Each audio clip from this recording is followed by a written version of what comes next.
எங்களை அதிகமாக நேசிக்கிற எங்கள் நல்ல பிதாவே, இந்த அருமையான நல்ல நேரத்துக்காக நன்றியுடமே துதிக்கிறப்பா, அம்மை ஸ்தோத்திரிக்கிறோம். ஒரு விஷயங்களோட பாதத்தில் கடந்து வரவும் எம்ஏஜி ஹாஸ்பிட்டல் வாய்ஸ் மூலமாக இந்த மக்களுக்கு ஆலோசனை ஜெபிக்க கத்தோட கிருபைகளுக்காக நன்றியப்பா.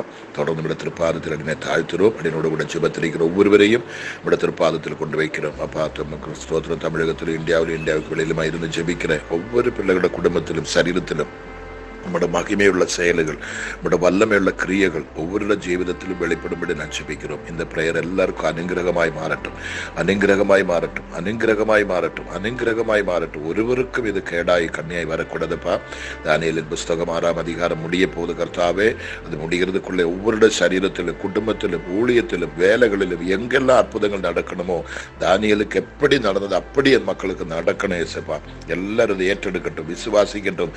தானியேலின் தேவன் இன்றும் ஜீவிக்கிறார் என்ற ஒரு நம்பிக்கை மக்களுக்குள்ளே தாரும். ஜெபித்தால் பதில் உண்டு. ஜெபத்தை கேட்கிற தேவன் ஒரு ஜீவிக்கிறார் என்பதை எல்லாருடைய ஹிருதயத்திலும் ஆழமாய் பதியட்டுமே. அதுக்காக உமக்கு ஸ்தோத்திரம். அடியனை தாழ்த்துறம் பலப்படுத்துங்க. தொடர்ந்து பெரிகாத்து செய்யுங்க. இயேசு கிறிஸ்து நாமத்தின் பிதாவே, ஆமீன், ஆமீன், ஆமீன். ஆண்டவருடைய பரிசுத்தமான அவருடைய கிருபைகளுக்காக தேவனை துதிக்கிறேன். நமக்கு ஒரு விஷயம் கூடி அவருடைய பாதபடத்தில் கடந்து வர அவரை துதிக்க தேவன் நமக்கு கிருபை கொடுத்திருக்கிறார். இன்னைக்கு எம்ஏஜி ஹாஸ்பிட்டல் வாய்ஸ் மூலமாய் ஜெபத்திற்கு அனைவரையும் கிறிஸ்து இயேசு நாமத்தில் நான் வாழ்த்துகிறேன், வரவேற்கிறேன். தேவன் உங்கள் அனைவரையும் நிச்சயமாக ஆசீர்வதிப்பாராக. நாம் இந்த தினங்களில் தானியேலின் புஸ்தகம் 6ஆம் அதிகாரத்தை தியானித்து வந்து கொண்டே இருக்கிறோம். இன்னைக்கு நம்முடைய ஜெபம் ஆரம்பித்து 1174ஆம் நாளுக்குள்ளே பிரவேசிக்கவும் தேவன் நமக்கு கிருபை தந்திருக்கிறார். எத்தனை பேர் இந்த 6ஆம் அதிகாரத்தில் சொல்லப்படுகிற வார்த்தைகளை உங்களுக்கு சொந்தமாக்கி கொண்டு எனக்கு தெரியாது. இது சும்மா காதால கேட்ட எந்த புண்ணியம் கிடையாது. நம்முடைய வாழ்க்கை முறையில் அதை கொண்டு வரணும். ஜெபிக்கிற ஒரு மனுஷனுடைய வாழ்க்கையில் ஜெபத்தை கேட்கிற ஒரு தேவன் இருக்கிறார் என்றும் ஜெபத்துக்கு பதில் கிடைக்கும் என்றும் முதலாவது நம்ம நம்ப வேண்டும். அந்த நம்பிக்கை இருந்தால் மட்டும்தான் இது நமக்கு பலிக்கும். இது ஒன்று மட்டும்தான் தானியேலின் வாழ்க்கை. ஒன்று, அவனோட வாழ்க்கையில உத்தமம், ஒரு குற்றமும் அவனோட வாழ்க்கையில் இல்லை. 2வது, அவனோட ஜெபம். 3வது, நான் ஜெபிக்கிற தேவன் என்னை தப்புவிக்க வல்லவராயிருக்கிறார் என்ற நம்பிக்கை. இதுதான் அங்க கிரியை செய்ய காரணம். இது மூன்றும் நம்மட வாழ்க்கையில் உண்டெங்கில் தானியேலுக்கு அந்த காலம் பல ஆயிரம் மடங்கு அற்புதம் நமக்கு தேவன் செய்யும். காரணம் இன்றைக்கும் அவர் அற்புதராயிருக்கிறார். அவருடைய கரம் இன்னும் குறுகி போகவே இல்லை. அவர் இன்னும் ஜீவன் உள்ளவராயிருக்கிறார். தானியேல் இன்னைக்கு இந்த பூமியில் இல்லை. அன்னைக்கு இருந்த தரியு ராஜா இன்னைக்கு இந்த பூமியில் இல்லை. கர்த்தருக்கு ஸ்தோத்திரம். ஆனா இன்னைக்கு நம்முடைய தேவன் ஜீவனோடு இருக்கிறார். அவர் அன்றும் இன்றும் என்றும் எப்பொழுதும் நமக்கு உதவி செய்ய வல்லவர் என்ற நம்பிக்கை உங்களோட வாழ்க்கையில் உண்டானால், எனக்கு நல்ல ஒரு நம்பிக்கை இந்த ஜெபம் இன்றைக்கு நாளையோடு முடிய போகுது. அப்படியானால் இதோடு கூட உங்களோட வாழ்க்கையில் ஒரு பெரிய அசைக்க முடியாத ஒரு அற்புதம், நீங்க மறக்க முடியாத ஒரு அதிசயம் நிச்சயம் நீங்க நம்பினால் உங்களுக்கு நடக்கும். அதுக்கு சந்தேகமே இல்லை. மலை போன்ற உங்களோட பிரச்சனை பனி போல கரைந்து உருகி சமமாக போகுது. ஏசப்பா அதை செய்வார். இன்றைக்கு நம்ம எடுக்க போற அந்த வார்த்தை பாருங்க, 25ஆம் வசனத்தை நீங்க படிச்சிடுங்க. 26ஆம் வசனம் நான் எடுக்க போறோம். என் ராஜ்யத்தின் ஆளுகைக்குள் எங்கும் உள்ளவர்கள் யாவரும் தானியேலின் தேவனுக்கு முன்பாக நடுங்கி பயப்பட வேண்டும் என்று என்னாலே தீர்மானம் பண்ணப்படுகிறது. அவர் ஜீவனுள்ள தேவன், அவர் என்றென்றைக்கும் நில நிற்கிறவர், அவருடைய ராஜ்யம் அழியாதது, அவருடைய கர்த்தத்துவம் முடிவு பரியந்தம்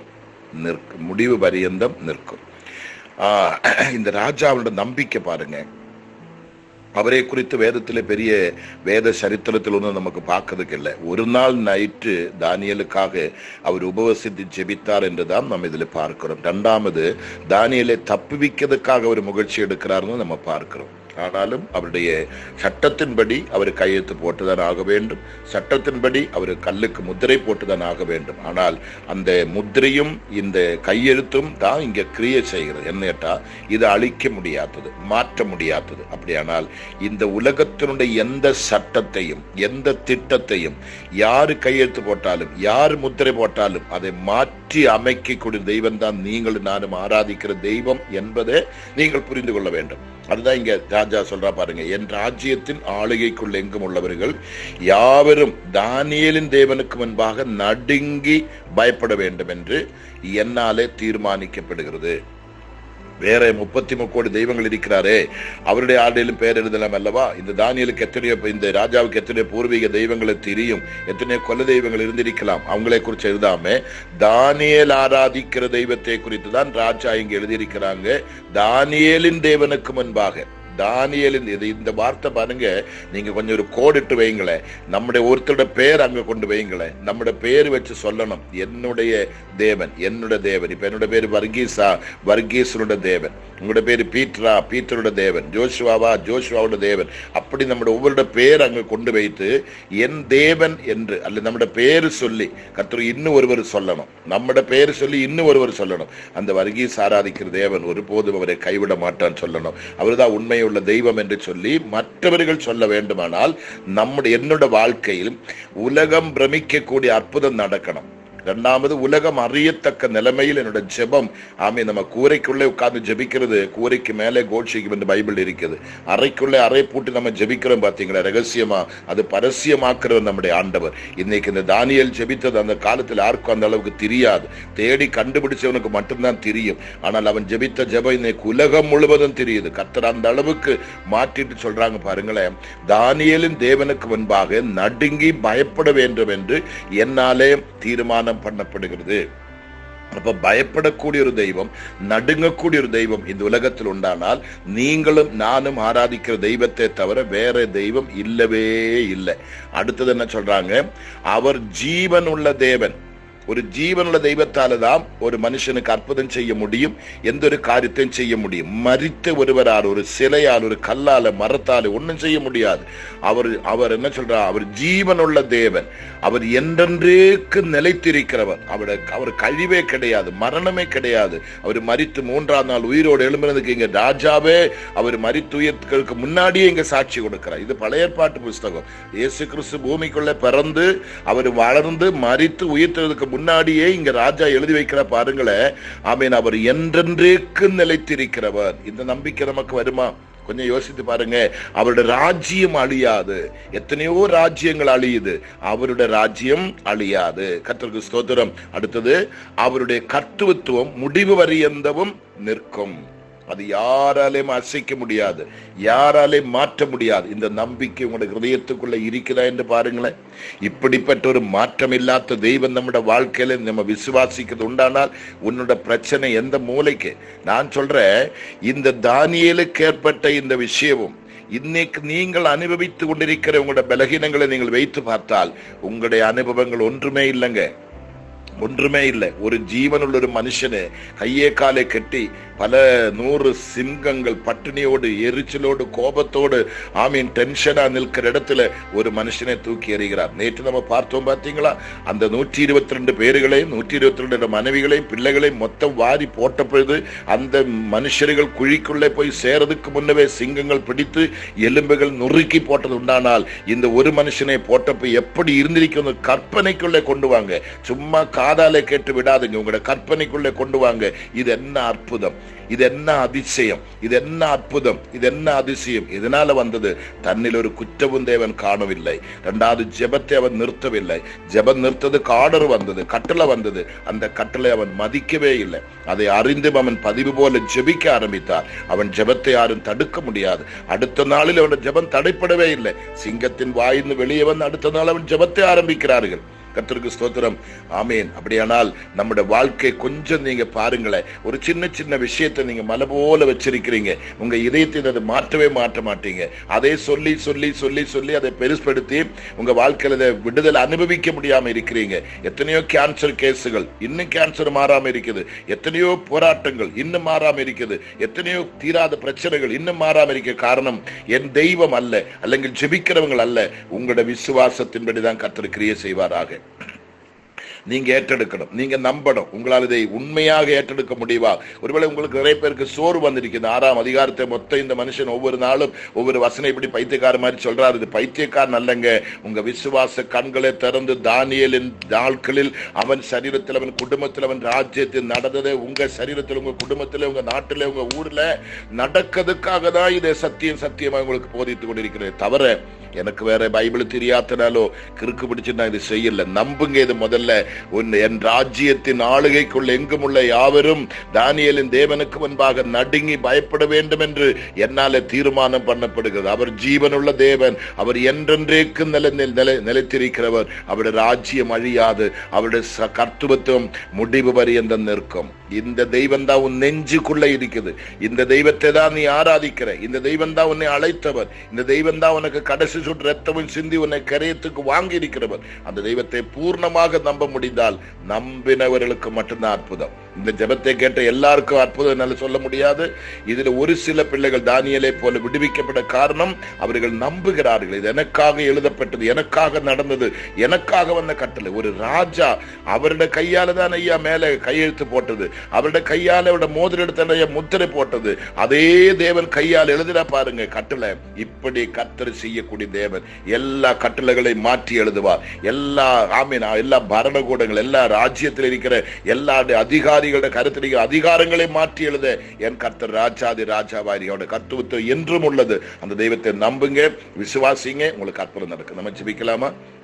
பரிசுத்தமுள்ள நல்ல கர்த்தாவே, தானியேலின் புஸ்தகம் 6ஆம் அதிகாரம் 26வது வசனம் வரைக்கும் எங்களுக்கு தியானிக்க கர்த்தர் எங்களுக்கு கிருபை செய்ததற்காக ஸ்தோத்திரம். ஏசப்பா, தொடர்ந்து நம்முடைய கருத்தில் எங்களை முற்றுமாய் தாழ்த்துறோம், சமர்ப்பிக்கிறோம். இந்த வார்த்தைகளை கேட்கிற பிள்ளைகள் ஏதோ ஒரு காதால கேட்டு விட்டு விடாதபடி இதனுடைய கருத்தையும் ஆழத்தையும் புரிந்து, அப்பா இது எனக்காக கர்த்தர் கொடுக்கிற ஒரு ஆலோசனை, என்னை விடுவிக்கிறதுக்காக அவர் முயற்சி எடுக்கிறார், என் குடும்பத்தை ரட்சிக்க, என்னை ரட்சிக்க, என் பாபத்திலிருந்து, என் வியாதியிலிருந்து, என் மரணத்திலிருந்து, என் அகோர கொடுமையான ரோகத்திலிருந்தும், எல்லாரும் பரிகசிக்கிற நிந்திக்கிற அந்த வேதனையிலிருந்தும், அந்த சாபத்திலிருந்தும் என்னை தூக்கிவிட்டதற்காக இந்த தினங்களில் இந்த வார்த்தையை கொடுத்து என்னை தேற்றிக் கொண்டிருக்கிறோம் என்பதை நான் விசுவாசிக்க வேண்டும் என்று சொல்லி இதயத்தின் ஆழத்தில் மக்கள் விசுவாசிக்க கிருபதாங்கப்பா. விசுவாசித்தா தேவனுடைய மகிமை காண்பா என்று சொன்னேன். இயேசுப்பா, இன்றைக்கு 26ஆம் வசனத்தை தியானித்து கொண்டிருக்கிறது. இதுவரைக்கும் விடுதலை இல்லாத பிள்ளைகள் இன்னைக்கு விடுதலை அடையட்டும் ஆண்டவரே. ஒரு அற்புதம் நடக்கட்டும் அப்பா, ஒரு அதிசயம் நடக்கட்டும் அப்பா, அவருடைய விசுவாச கண்கள் திறக்கட்டும் அப்பா, அற்புதத்தின் கரமங்க கிரியை செய்யட்டப்பா. இந்த ராஜாவு சொன்னது போல ஆண்டவரே உமக்கு நன்றி. அவர் ஜீவனுள்ள தேவன், அவர் என்றென்றைக்கு நிலைத்திருக்கிறவர், அவருடைய ராஜ்யம் அழியாதது, அவருடைய கர்த்தத்துவம் முடிவு வரை அந்த நிற்கும் என்ற அந்த வசனத்தின்படி உண்மையாகவே ஒரு அற்புதம் என் மக்களோட வாழ்க்கை நிவர்த்தியாகட்டுமே, நடக்கட்டுமே. அதுக்காக நான் ஜெபிக்கிறப்பா.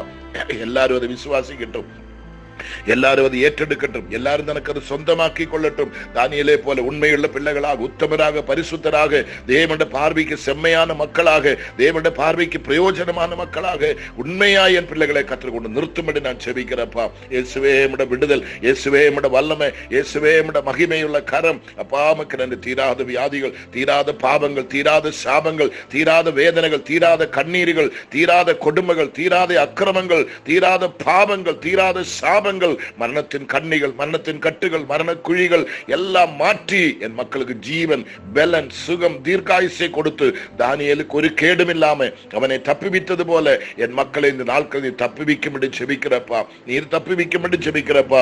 நீர் விடுவிக்கும்படி ஜெபிக்கிறப்பா. அற்புதத்தை நீங்க செய்தல்லும்படி ஜெபிக்கிறப்பா.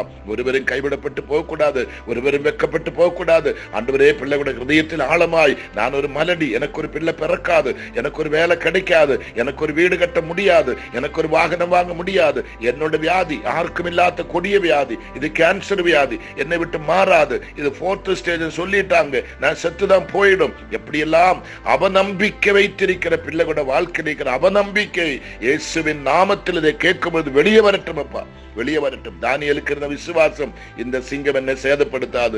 ராஜாவுக்கு இருந்த விசுவாசம், நீ இடைவிடாமல் ஆராதிக்கிற தேவன் இந்த சிங்கங்களின் கைக்கு உன்னை தப்புவிக்க வல்லவர். அந்த நம்பிக்கை மக்களுக்கு கொண்டு வாங்கப்பா. இந்த வியாதி என்னை தப்புவிக்க வல்லவர், இந்த பிரச்சனை என்னை தப்புவிக்க வல்லவர், இந்த மரணத்தை தப்புவிக்க வல்லவர். இந்த போராட்டத்தில் இருந்து, இந்த பிரச்சனையிலிருந்து என்னை தப்புவிக்க என் கர்த்தர் வல்லவர். எனக்கு ஒரு கேடும் வராது, நான் வெட்கப்பட்டு போவதில்லை, நான் நாணித்து போவதில்லை. நான் ஆராதிக்கிறவர் இன்னார் என்பதை அறிந்திருக்கிறேன். அவர் இதுவரைக்கும் நடத்தினார், இனிமேல் என்னை நடத்துவார், என் தேவைகளை சந்திப்பார், என்னை அற்புதமாய் அதிசயமாய் என்னை கொண்டு வருவார். அந்த நம்பிக்கை ஒவ்வொரு வாழ்க்கையிலும் என் கர்த்தர் இப்ப தந்தரல அப்பா.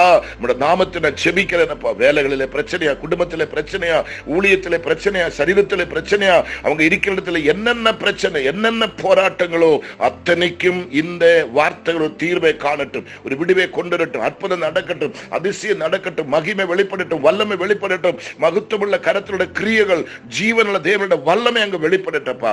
அதுக்காக ஜெபிக்கிறோம். ஹல்லேலூயா. 25ஆம் வசனத்திலே பார்க்கிறது, பின்பு ராஜாவாக தரியு தேசம் எங்கு குடியிருக்கிற எல்லா ஜனங்களுக்கும், ஜாதியாருக்கும், பாட்சக்காருக்கும் எழுதின என்னவென்றால், உங்களுக்கு சமாதானம் பெருக கடவது. நிச்சயமாகவே இந்த ஜெபத்தை கேட்கிற உங்களுடைய வாழ்க்கையில இந்த வேதத்தில் எழுதின சமாதானம் உங்களுக்கு பெருக போகுது. உலகம் தர முடியாத அந்த நித்திய சமாதானம், அந்த நிரந்தரமான சமாதானம், அசையாத சமாதானம், மாறாத சமாதானம் உங்களுக்கு கர்த்தர் தரப்போகிறார். எத்தனை பேருக்கு இப்ப அந்த சமாதானத்தை கிடைக்குது எனக்கு தெரியல. இதை கேட்டுக்கொண்டிருக்கிற 2 கை நெஞ்சில் வைத்து கர்த்தரை துதியுங்கள். உங்களுடைய கவலைகள் மாறட்டும், கண்ணீர்கள் மாறட்டும், பயங்கள் மாறட்டும். தெய்வ சமாதானம் உங்களுக்குள்ளே ஆளுகை செய்யட்டும். கர்த்தர் நிச்சயம் இந்த ஜெபத்தின் நிமித்தம் உங்களை ஆசீர்வதிக்கிறார், உங்களை பலப்படுத்துகிறார், உங்களை தாங்குகிறார், உங்களை ஏந்துகிறார், உங்களை தப்புவிக்கிறார். தைரியமாயிருங்க, சந்தோஷமாயிருங்க, மகிழ்ச்சியாயிருங்க. கர்த்தாவே, இந்த ஜெபத்தை கேட்டதுக்காக ஸ்தோத்திரம். இது போய் சேரும் இடம் எல்லாம் அற்புதமும் அதிசயம் நிச்சயம் நடக்கணும். ஜீவனுள்ள சாட்சிகள் நான் கேட்கணும். நம்பி கருத்தில் கொடுக்கிறோம். ஆசீர்வதிங்க இயேசு கிறிஸ்துவின் நாமத்தில் பிதாவே. ஆமேன், ஆமேன், ஆமேன். நிச்சயமா நம்புங்க. உங்களுக்கு நம்பிக்கை இருந்தா உங்க வாழ்க்கையில் இந்த தானியேலை குறித்து தியானித்த நாட்கள் நடந்த அற்புதங்கள் எனக்கு வாய்ஸ் மெசேஜ் மூலமா அனுப்புங்க. இல்ல நேரே வந்து சபையில சாட்சி கொடுக்குறீங்களா கொடுங்க. கட்டாயம் நீங்க நம்பினால் உங்களுக்கு அற்புதம். விசுவாசித்தா தேவனுடைய மகிமை காண்பாய். Okay, thank you. God bless you.